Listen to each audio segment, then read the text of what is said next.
जिज्ञासु मित्रों, बहुत बहुत अभिनंदन है आप सभी का दिव्य सृजन में। प्रत्येक दिवस की भांति आज फिर हम यहाँ पर यह लाइव चर्चा का कार्यक्रम शुरू कर रहे हैं। और आज जो लाइव चर्चा का विषय है वह विषय बड़ा गंभीर है कि मृत्यु के बाद क्या होता है। मृत्यु के बाद क्या होता है। और आज कुछ विशेष घटना भी घटी। आज यह व्याख्यान शुरू करने के पूर्व ही किसी परिचित की मृत्यु की सूचना भी मुझे प्राप्त हुई। तो मृत्यु और कम आयु में मृत्यु होना, बहुत ही छोटी आयु में, तो यह प्रश्न होता है कि भाई मृत्यु के बाद फिर क्या होता है।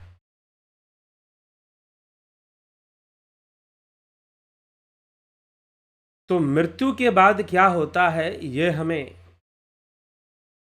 बहुत गहराई से हम आज इस विषय को समझने का प्रयास करेंगे। वैसे आज हम श्रीमद् भगवद गीता के 8वें अध्याय पर चर्चा को हम प्रारंभ कर रहे हैं। 8वां अध्याय, 8वां अध्याय, जी हाँ। तो 8वां अध्याय, और वैसे 8वां भाव भी मृत्यु का भाव होता है, लेकिन भगवान श्री कृष्ण यहां मृत्यु का रहस्य कुछ प्रकट कर रहे हैं। तो किस प्रकार प्रकट कर रहे हैं, आज हम उसे समझने का प्रयास करेंगे।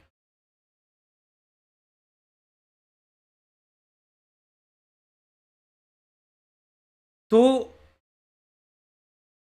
श्रीमद् भगवद गीता में 8वें अध्याय में भगवान सर्वप्रथम अधिदेव, अधिभूत, अधिदैव और अधियज्ञ को समझाते हैं। अर्जुन का कोई प्रश्न है, उस अर्जुन के प्रश्नों का उत्तर देते हुए वो आगे की बातें बता रहे हैं। उसमें मृत्यु के बाद क्या होता है वह बात भी साथ में जुड़ जाती है। तो हमारा मुख्य विषय तो वही है, लेकिन प्रारंभ हम 8वें अध्याय के प्रथम श्लोक से ही करेंगे। तो अर्जुन प्रश्न करता है श्री भगवान से, किम तद ब्रह्म किम अध्यात्मम किम कर्म किम पुरुषोत्तमम अधिभूतम च किम प्रोक्तम अधिदैवम किमुच्यते अधियज्ञ कथम को अत्र देहे अस्मिन् मधुसूदन प्रयाण काले च कथम ज्ञेयो असि नियतात्मभि। हे पुरुषोत्तम, वह ब्रह्म क्या है, आध्यात्म क्या है, कर्म क्या है, अधिभूत किसको कहते हैं। ये सारे प्रश्न अर्जुन के हैं। अधिभूत किसको कहते हैं, कर्म क्या है, ब्रह्म क्या है, अधिभूत क्या है, अधिदैव क्या है। थोड़ी सी कुछ टेक्निकल प्रॉब्लम व्यवधान कर रही है, लेकिन संभवतः कार्यक्रम चलेगा अच्छे से। तो अर्जुन यही सब प्रश्न करता है भगवान श्री कृष्ण से। क्या प्रश्न, यह श्री कृष्ण, ब्रह्म क्या है, अध्यात्म क्या है, कर्म क्या है, अधिभूत किसको कहते हैं, अधिदैव किसको कहते हैं। अधिभूत किसको कहा गया है और अधिदैव किसको कहा गया है, कहा जाता है।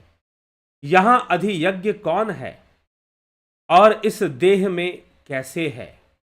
हे मधुसूदन, वशीभूत अंतःकरण वाले मनुष्य के द्वारा अंत काल में कैसे जानने में आते हैं। इन सब को हम कैसे जान सकते हैं। हे पुरुषोत्तम, वह ब्रह्म क्या है, अध्यात्म क्या है, कर्म क्या है, अधिभूत, अधिदैव और अधियज्ञ क्या है। इन सभी विषयों को मुझे स्पष्ट कीजिए। और अंतकाल में, अंतकाल अर्थात मृत्यु के समय यह कैसे जानने में आते हैं, ये सारे तत्व हमें कैसे समझ में आएंगे। तो भगवान उत्तर देते हुए कहते हैं, अक्षरम ब्रह्म परमम, अक्षरम ब्रह्म परमम स्वभावो अध्यात्मुच्यते भूत भावोद्भवकरो विसर्गः कर्म संज्ञः। परम अक्षर ब्रह्म है। परा प्रकृति जो जीव, जहां पर जीव है, हिरण्यगर्भ का जहां स्थान है और जहां पर मन बुद्धि चित्त अहंकार को समझने की बात होती है कि मन बुद्धि चित्त अहंकार आत्मा क्या है, वहीं जीव का रहस्य प्रकट होता है। वहां पर जहां जीव का जो रहस्य प्रकट होता है वह अध्यात्म है। इसलिए अध्यात्म का ज्ञान, उस ऊर्जा और ऊर्जा के स्रोत को जानना। ऊर्जा प्रकृति है, उस ऊर्जा का स्रोत आत्मा ही मान्य है। तो जीव को अध्यात्म कहते हैं, उस परा प्रकृति को अध्यात्म कहते हैं।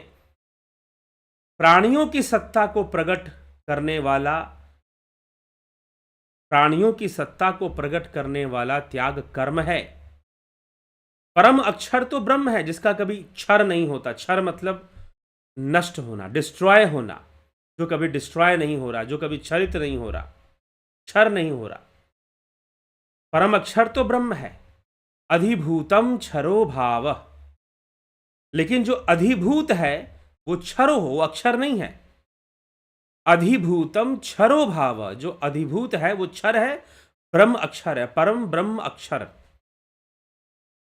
ब्रह्म जो है वो अक्षर है, उसकी क्षति नहीं होती, वह नष्ट नहीं होता। क्षर मतलब नाशवान, अक्षर मतलब जो नाशवान नहीं है।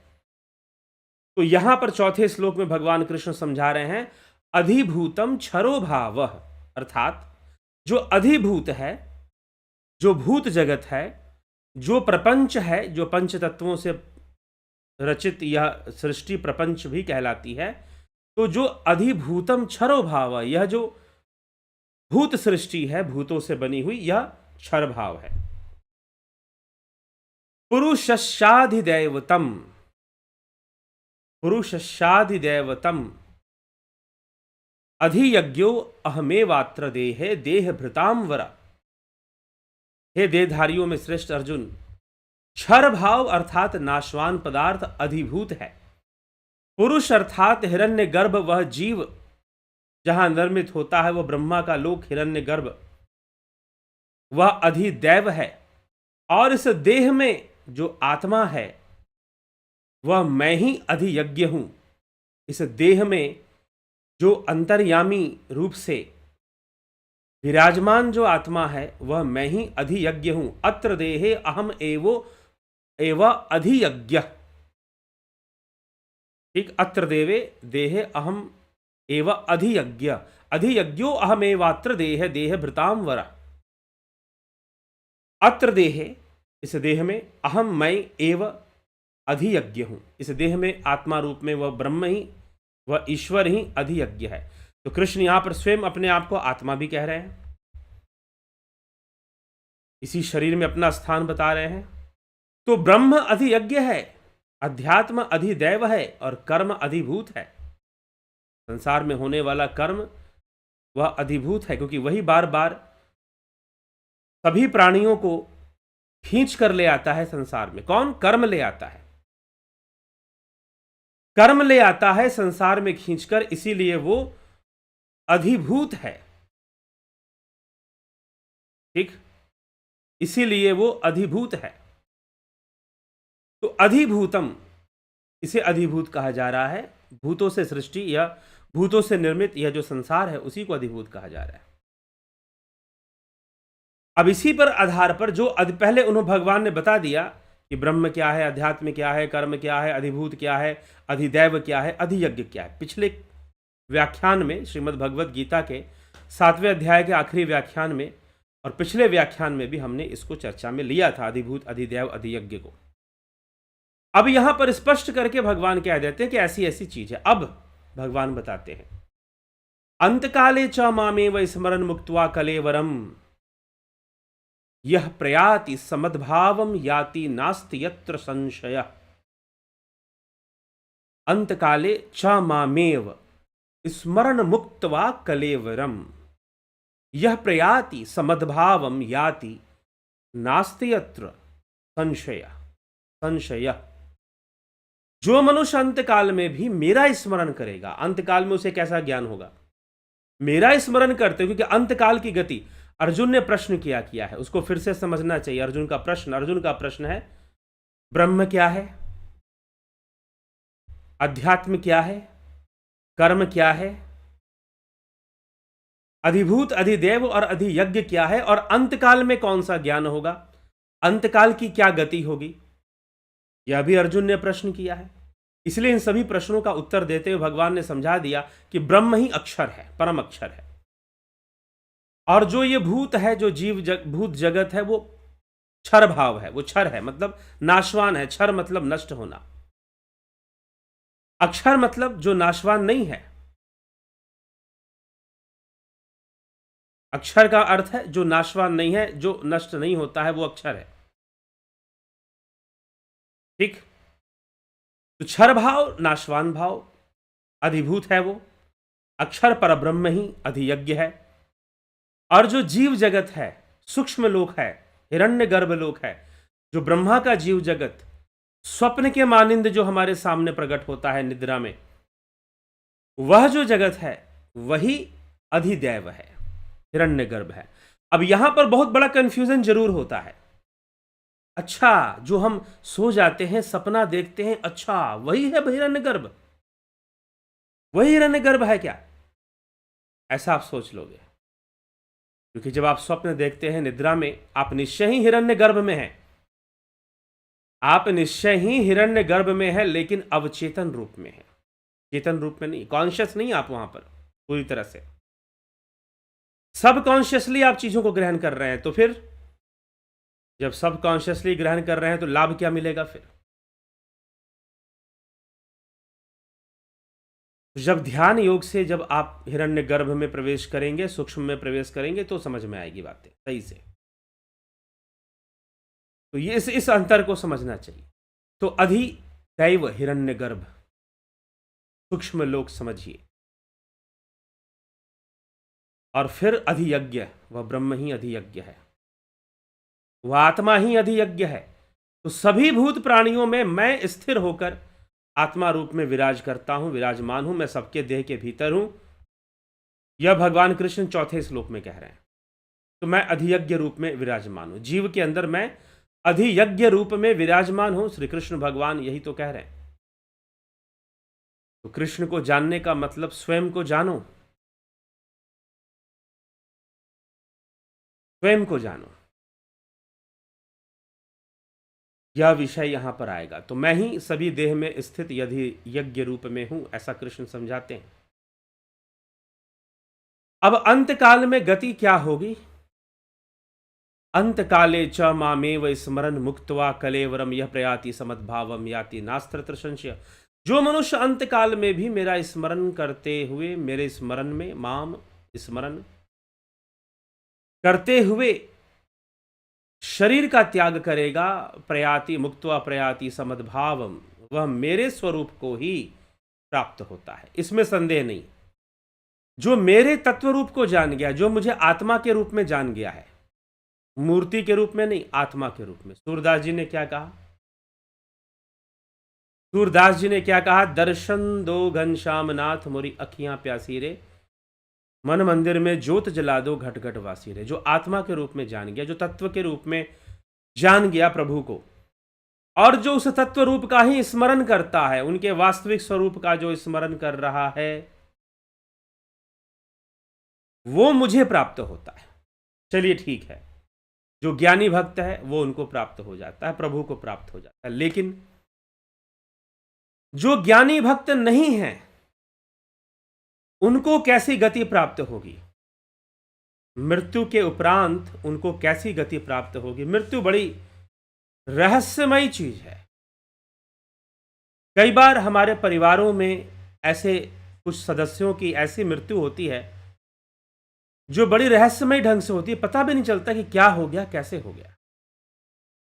कई जगहों पर आपने सुना होगा कि व्यक्ति सोया और फिर उठा ही नहीं।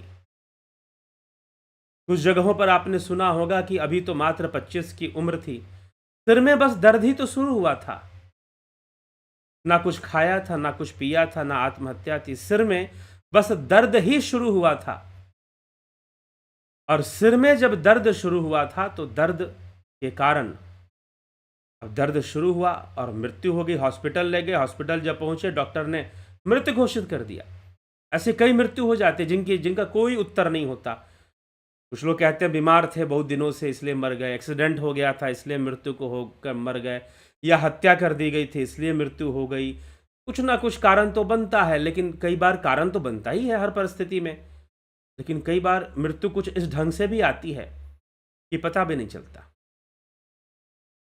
तो ये जीव का शरीर बहुत ही मामूली अस्तित्व को लेकर रहता है, लेकिन उसमें भी उसे अहंकार तो भरपूर रहता है। यही समस्या रहती है। लेकिन जीव कब निकल ले?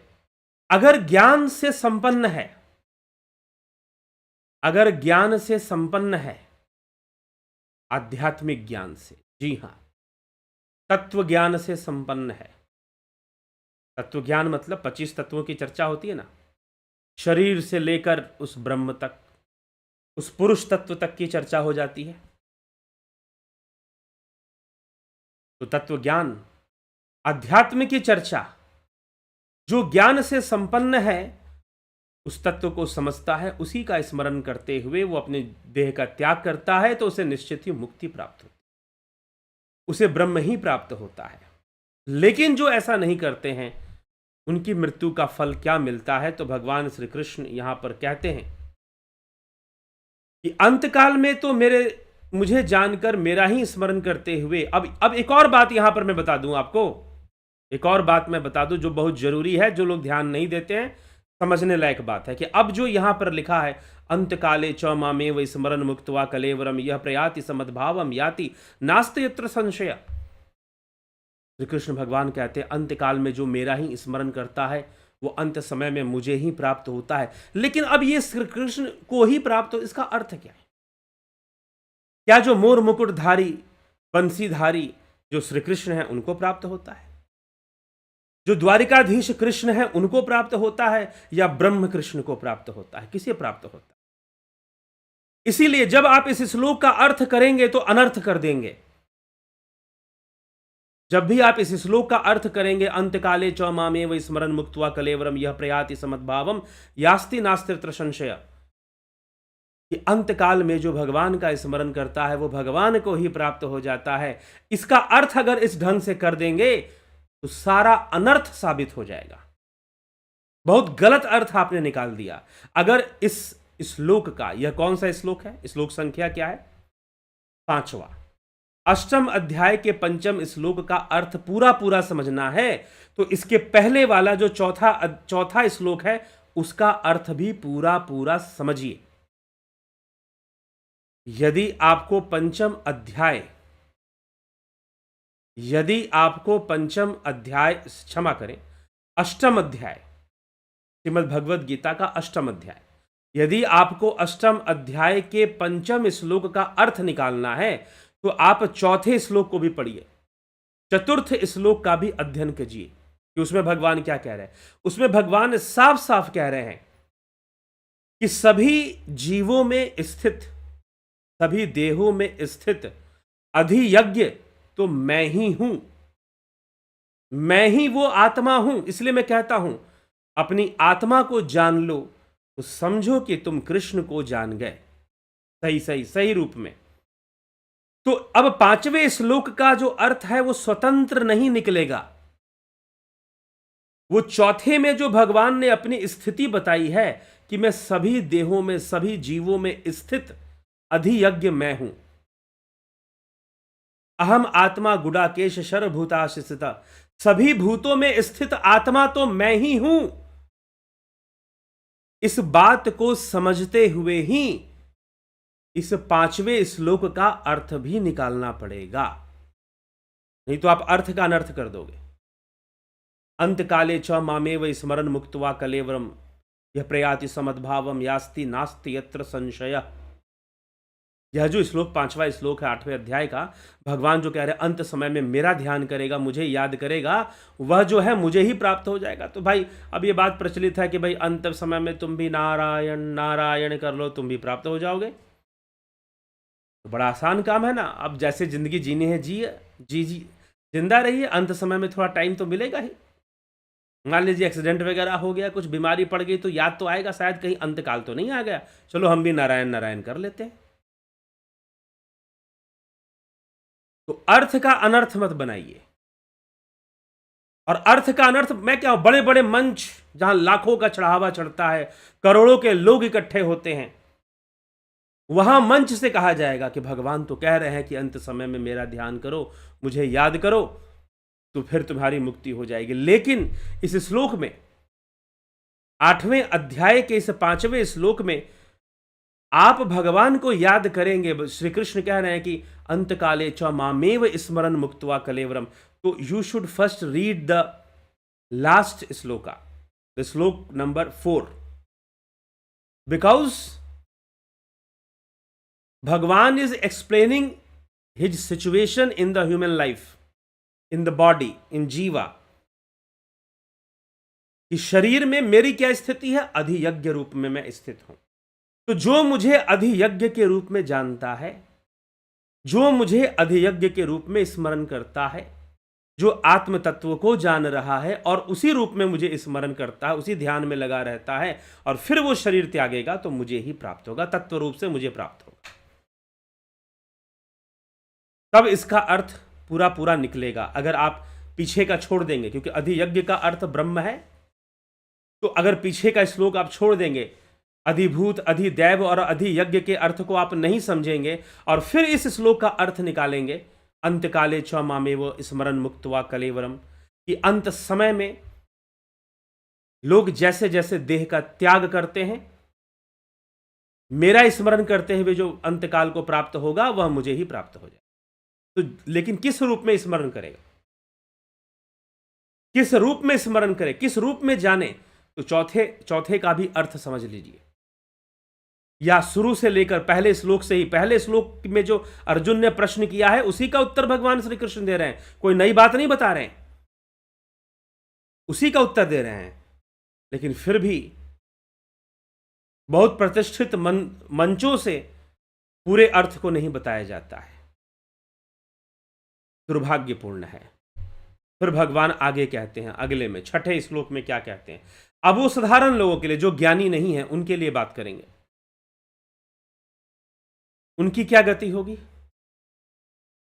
तो उसका भी भगवान यहां पर उत्तर दे रहे हैं कि यम यम वापी स्मरण भावम त्यजत्यन्ते कलेवरम तम तमे वैति कौन्तेय सदा तद्भाव भावितः।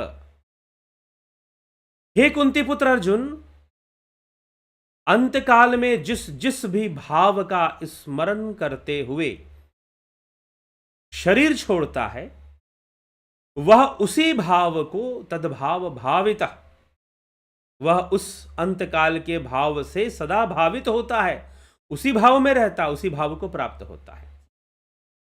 तम तम उसको ही प्राप्त होता है, अर्थात उस योनि में ही चला जाता है, उसी भाव को प्राप्त होगा। अब किसी को जो चाहिए, अंत समय जो लक्ष्मी सुमरे ऐसी चिंता में जो मरे, सरप योनि बलि बलि उतरे। इसलिए हे अर्जुन, तू मुझे तत्व से जान और हर समय मेरा स्मरण कर, क्योंकि अंतकाल तो कोई भी हो सकता है, किसी भी समय तो अंत हो सकता है ना। इसलिए भगवान कह रहे हैं, तस्मात् सर्वेषु कालेषु माम अनुस्मर युद्ध च मैं अर्पित मनोबुद्धिर मामे वैश्यस्य संशयम। इसलिए तू सब समय में मेरा स्मरण कर, युद्ध भी कर, मुझ में मन और बुद्धि को अर्पित कर दे। निसंदेह फिर अंतकाल आए भी तो चिंता करने की आवश्यकता नहीं है, अंतकाल आए भी तो चिंता करने की कोई आवश्यकता नहीं है। तो अंतकाले च मामेव स्मरण मुक्त्वा कलेवरम। मनुष्य दुखी होता है, मनुष्य सुखी होना चाहता है, लेकिन अपने सारे सुखों की जो गणना है वह दूसरों के आधार पर करता है, दूसरों से तुलना करता हुआ। अच्छा वो अमेरिका चले गए भैया, हम भी अमेरिका जाएंगे, तभी अब मजा आएगा जीवन में। तो क्या पता तुमको अमेरिका सूट ना करे। देखिए, जीवन को सुखी बनाना है तो ज्ञान ही एक विकल्प है। समझिए कि ये जो अस्तित्व है हमारा क्यों है,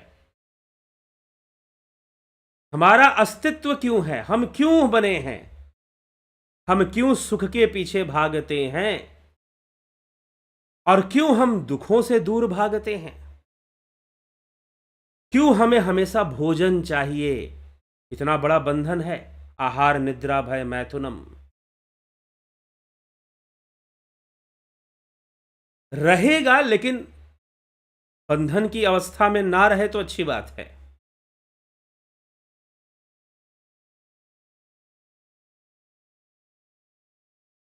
बंधन की अवस्था में ना रहे तो अच्छी बात है। इसलिए बेहतर जीवन, आज किसी ने मुझसे प्रश्न किया कि हमें एक अच्छा जीवन जीने के लिए हमारे पास कौन सी चीज का होना जरूरी है। बहुत धन होना जरूरी है, बहुत अच्छा विवाह होना जरूरी है, बहुत रिश्ते नाते होने जरूरी है। नहीं, भगवान कृष्ण ने कहा कि ज्ञान के सदृश दूसरा कुछ भी नहीं है। बाकी धन दौलत रिश्ते नाते परिवार अपने कर्म से अपने प्रारब्ध से आएंगे जाएंगे, आएंगे और जाएंगे। अपने प्रारब्ध से आएंगे, अपने प्रारब्ध से फिर वो चले भी जाएंगे, लेकिन संसार ऐसे ही रहेगा, चलता रहेगा। धन से अधिक ज्ञान को महत्व दो, ज्ञान से तो ज्ञानी बनो। ज्ञान में परिपक्व हो जाओ तो जानो कि आत्मा क्या, परमात्मा क्या, जीव क्या, ब्रह्म क्या, संसार क्या, मन क्या, बुद्धि क्या, चित्त क्या। जब तक बहुत अच्छी समझ हमारी नहीं बनेगी ना, तब तक जीवन के अंदर संतुलन ला पाना बहुत मुश्किल होता है।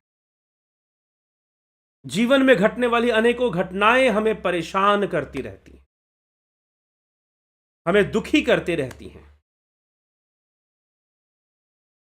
क्योंकि हमने कुछ जानने की कोशिश ही नहीं की जीवन में। हमने बस इतना कोशिश किया कि हमें बहुत अच्छा खाना मिलना चाहिए, बहुत अच्छी गाड़ी होनी चाहिए, बहुत अच्छा कपड़ा पहनने के लिए होना चाहिए।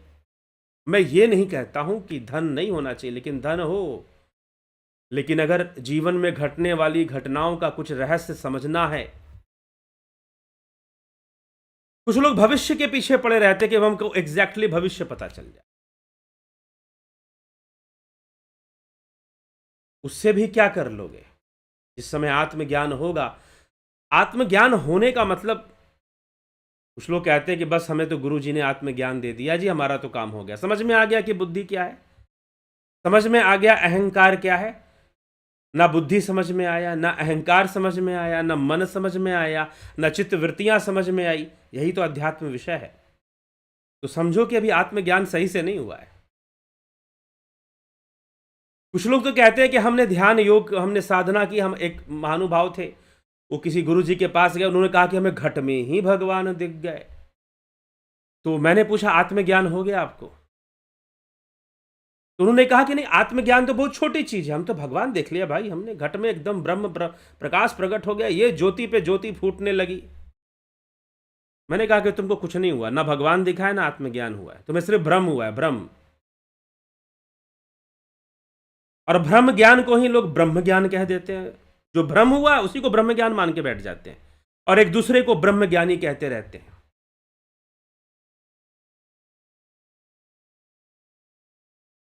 जैसे ऊंटों की शादी में गधे पहुंच गए और दोनों एक दूसरे को प्रसन्न करने के लिए एक दूसरे की प्रशंसा कर रहे हो।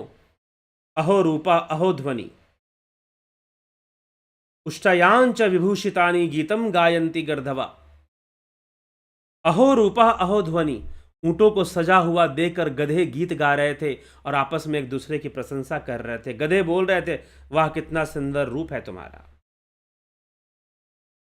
कितना सुंदर रूप है तुम्हारा।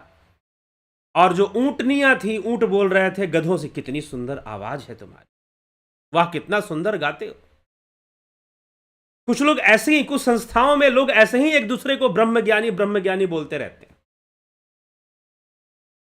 ना चित्त समझ में आया, ना मन समझ में आया, ना बुद्धि समझ में आई, ना आत्मा समझ में आई।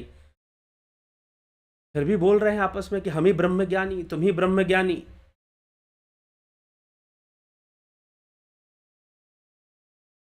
इनकी ये चीजें, ये तत्व समझ में नहीं आया अभी तक।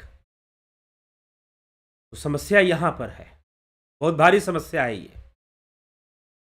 ब्रह्म ज्ञान ज्यादा हो जा रहा है, तो ज्ञान की ओर बढ़ना पड़ेगा और ईमानदारी से बढ़ना पड़ेगा, बेईमानी से नहीं बढ़ना पड़ेगा,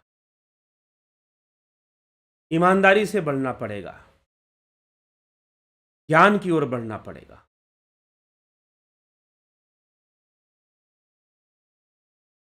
ठीक।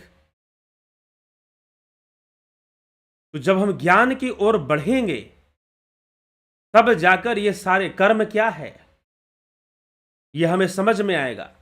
3 गुणों से कर्म निर्मित होता है।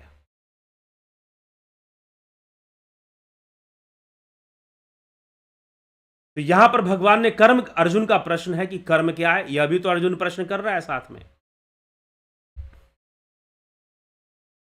कर्म क्या है, ब्रह्म क्या है, अधिभूत, अधिदैव, अधियज्ञ क्या है, आध्यात्म क्या है,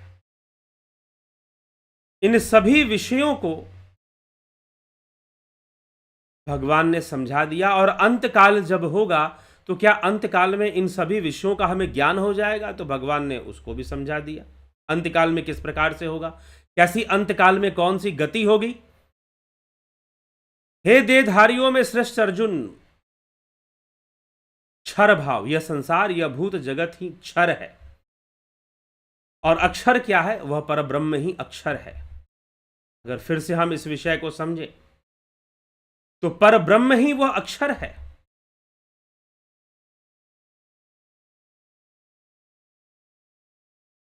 ठीक। और भूत भावो उद्भव करह विसर्ग कर्म संगत्या, भूत भाव को जो प्रकट करने वाला है, प्राणियों की सत्ता को जो प्रकट करने वाला है, वह कौन सा चीज है भाई, प्राणियों को सत्ता को प्रकट करने वाला,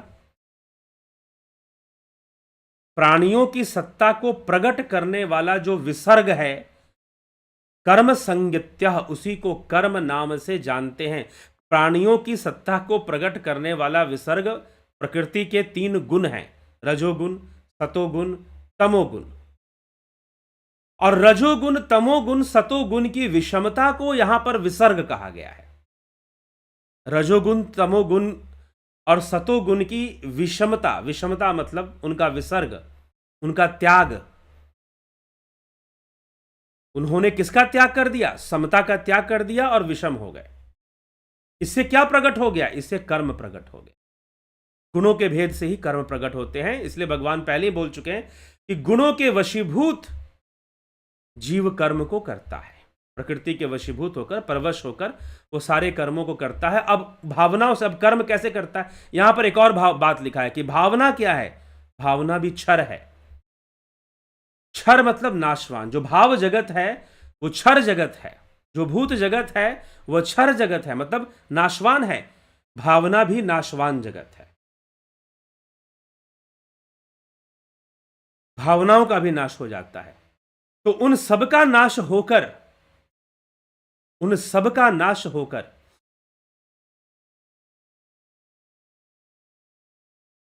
जब सबका नाश होगा तो निश्चय ही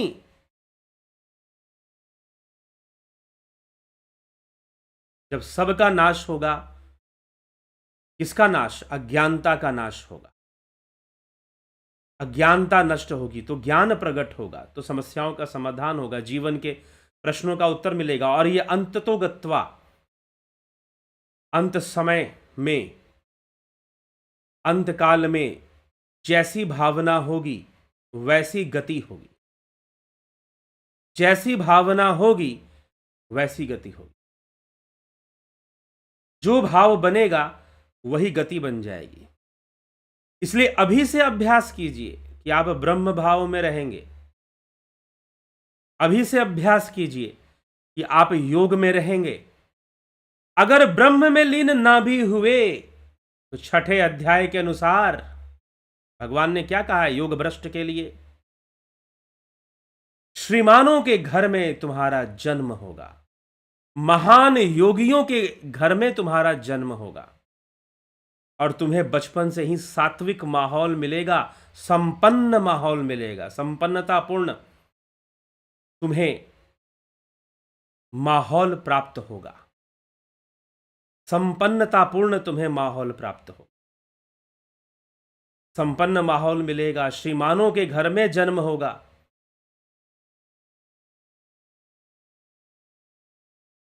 ठीक,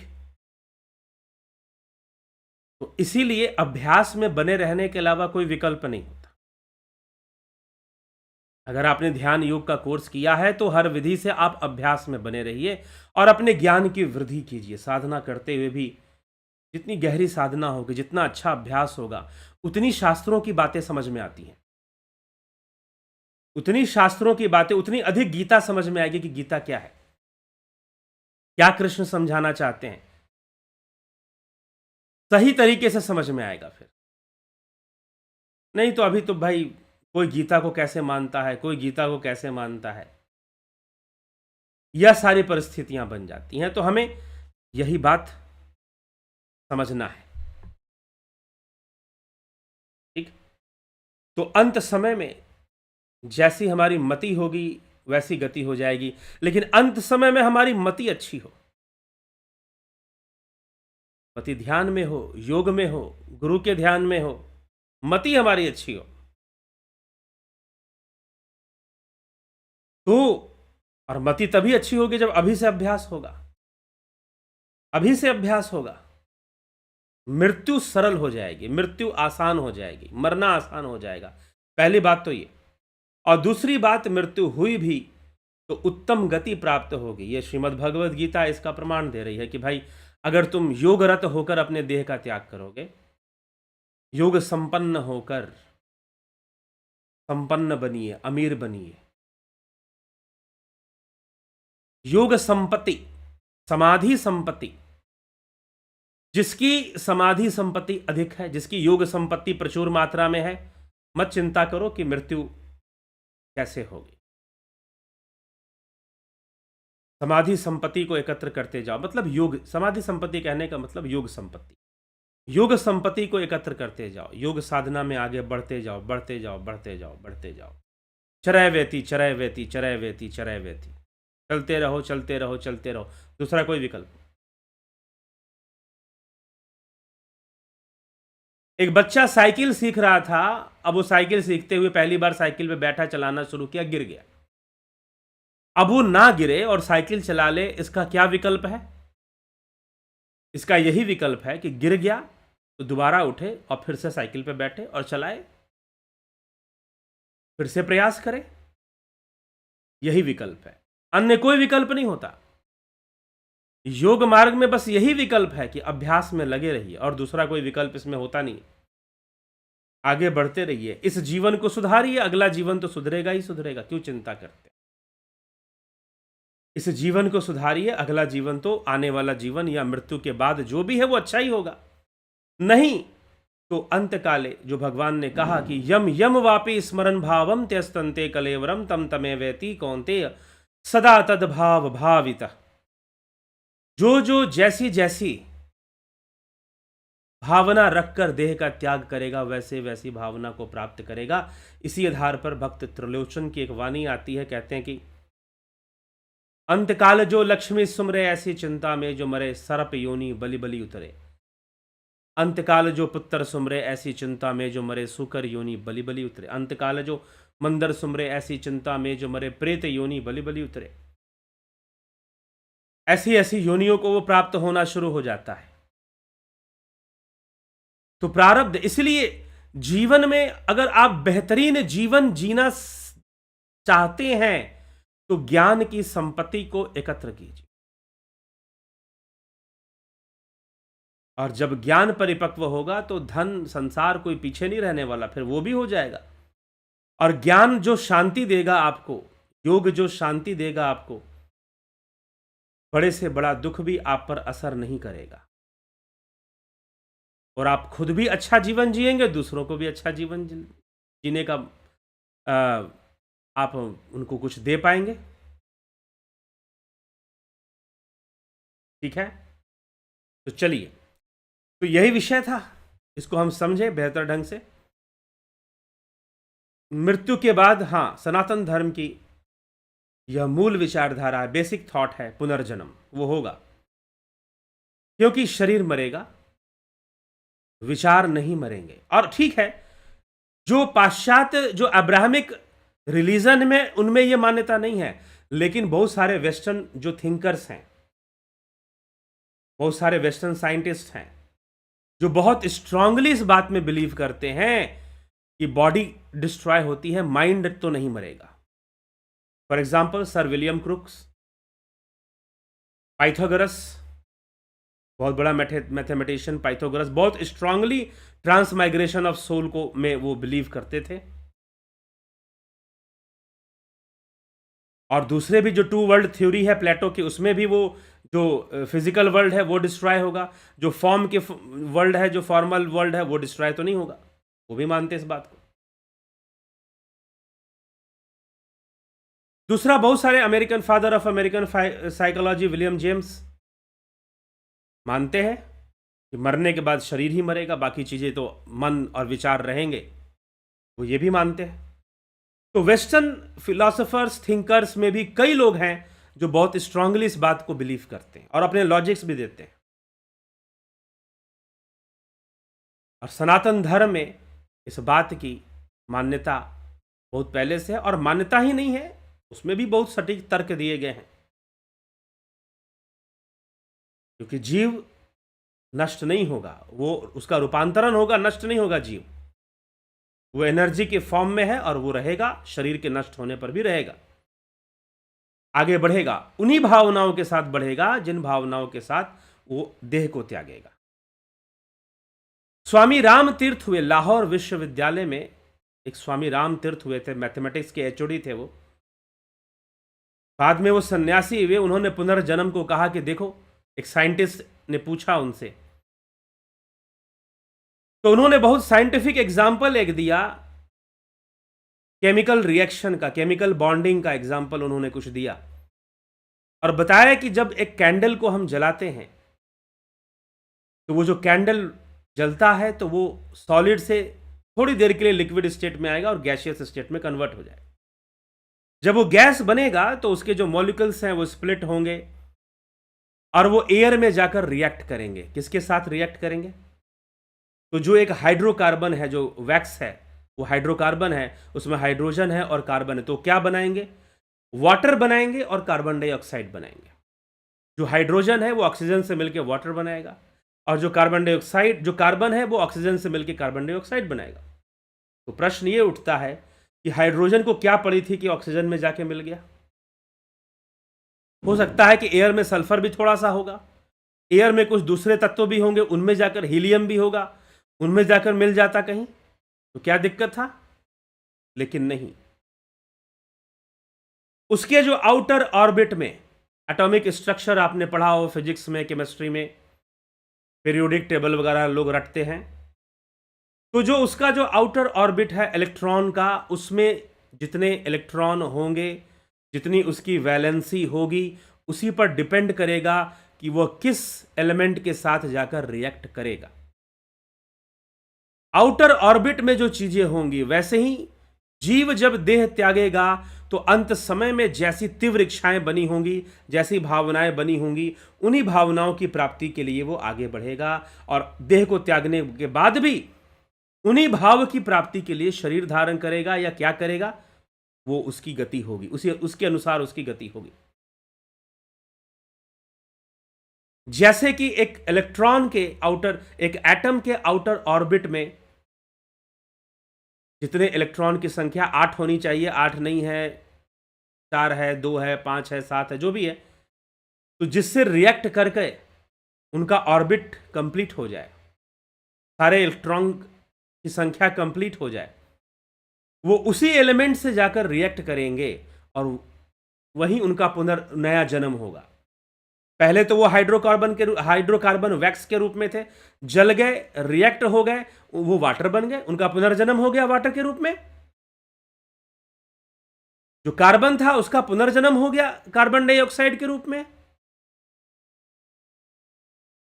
अब वो नया नया हो गया, नया तत्व बन गया, वो नई न्यू मॉलिकल्स हो गए, वो नई लाइफ हो गई उसकी। अब वैसे ही यम यम वापि स्मरण भावम त्यस्तंते कलेवरम तम तमे वैति कौनते सदा तद्भाव भावित।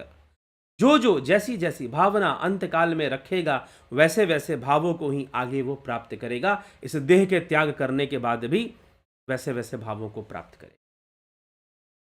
तो श्री भगवान यह विषय समझा रहे हैं। तो चलिए इसी के साथ हम आगे बढ़ते हैं।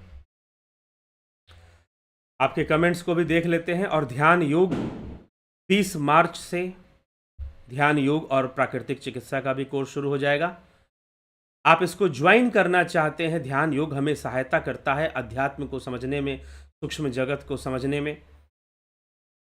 अगर आप आगे इसको ज्वाइन करेंगे तो इस नंबर पे संपर्क कर ले, 9661802459। इस नंबर पर आप कांटेक्ट करेंगे और इस नंबर पे कांटेक्ट कर डिटेल्स लेंगे और आपको डिटेल दिया जाएगा कि आपको ज्वाइनिंग कैसे करनी है।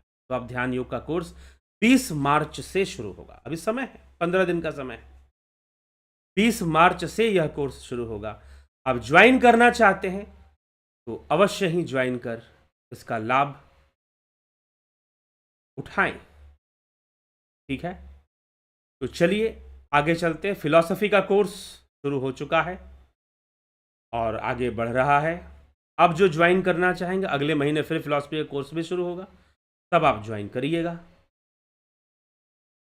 नवज्योति नाथ जी, जगत नारायण जी, शंकर प्रसाद जी, देवरतन बलदावा जी, बहुत अभिनंदन है आप सभी का। अमन कक्कर जी, अवधेश कुमार जी, कन्हाई कुमार जी, संतोष कुमार जी, सतीश मास्टर जी, शिखर शर्मा, नूतन भट्ट, अवनी प्रधान, विष्णु चंद्र मौर्य, चितरंजन बरुआ, विनोद केसूद, बिसलाल बहादुर सिंह, रतन सिंह, एके त्यागी, गोविंद प्रसाद नीमा, श्वेता राय सिन्हा, योगेश खैरनर, रूपलाल विश्वकर्मा, अजीत अपराजित जी, अमित तिवारी, राम विलास जी, मनीष यादव जी, किशोर वैद्य जी, सविता नायक जी, पलकधारी जी, कमलेश खैरनर जी, गंभीर शाह, सविता नायक,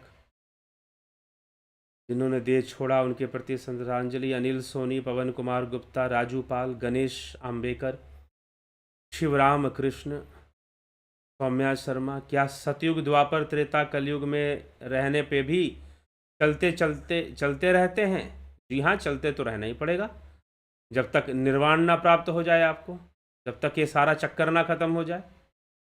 घनश्याम सरोदे जी, बिमला शाह जी, आकाश प्रजापति, जलाराम रायका, नीतीश सिन्हा, राम गोपाल जांगीड़, पंकज सोनी, ओमराज हेम्ब्रोम, सुरेखा असवार जी, दीपक गोयल जी, रिएक्ट पांडे, किशोर वैद्य। विसर्ग कर्म संगित्य, श्लोक में 3 में अर्थ हो गया इसका।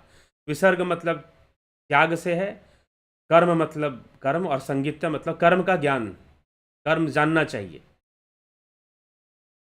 श्वेता कुमारी जी, सौम्या शर्मा, पूरी गीता सांख्य योग पर आधारित है क्या? सांख्य से ही सारी चर्चा शुरू हो रही है। जयंती भाई पटेल जी, उदय शंकर जी, जय श्री कृष्ण। गुरु जी, अधियज्ञ, अधिभूत और अधिदेव का मतलब भगवान कहते हैं कि वह ज्ञानी, यज्ञों का अधिष्ठाता, भूतों का अधिष्ठाता और देवों का अधिष्ठाता के सहित मुझे जानते हैं। जी हाँ, यही तो बात है। तो आपको क्या लग रहा है?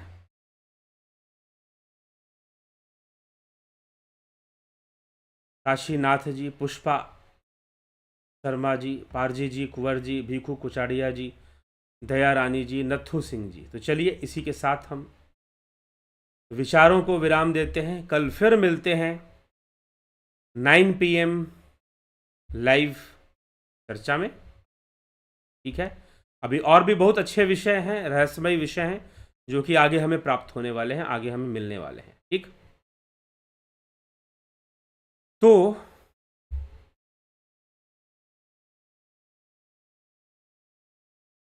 हम इस तथ्य को समझे जो बताया गया आज, जो चर्चा में ली गई, और अपने जीवन की गुणवत्ता को, क्वालिटी ऑफ लाइफ को डेवलप करें। आध्यात्मिक ज्ञान का यही उद्देश्य है कि क्वालिटी ऑफ लाइफ डेवलप होना चाहिए, विकसित होना चाहिए। ठीक है, चलिए बहुत बहुत आभार आप सभी का। जो लोग ध्यान योग का कोर्स ज्वाइन करना चाहते हैं, संपर्क कर कर डिटेल्स ले सकते हैं और ज्वाइन भी कर सकते हैं। एक महानुभाव ने ज्वाइन कर भी लिया, उन्होंने कहा कि मुझे ज्वाइन करना है, तो ठीक है भैया कर लो। तो उसका जो ग्रुप है वो बनना शुरू हो गया है। 20 मार्च से जो ध्यान योग का कोर्स शुरू होने वाला है, 20 मार्च से जो ध्यान योग का कोर्स शुरू होने वाला है, उसके लिए आप ज्वाइन करना चाहते हैं, ज्वाइन करिए और इसका लाभ उठाइए। तो बहुत बहुत आभार आप सभी का। ओम तत्सत।